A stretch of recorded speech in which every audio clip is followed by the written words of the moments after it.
Harder workout intensity may not increase your longevity.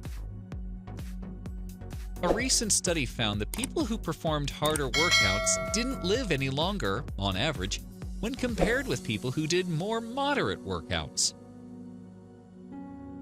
Everyone had 30 minutes of moderate exercise on most days of the week. But one group received 2 weekly sessions of high-intensity interval training. A second group added 2 moderate-intensity continuous training workouts per week. Everyone continued their workouts for 5 years. Finally, 4.6% of the participants had died, but there was no significant difference in death rates between the groups. In addition, all groups had similar levels of cardiovascular disease and deaths from cancer. However, that's not to say that participating in regular high-intensity workouts wasn't linked to any benefits.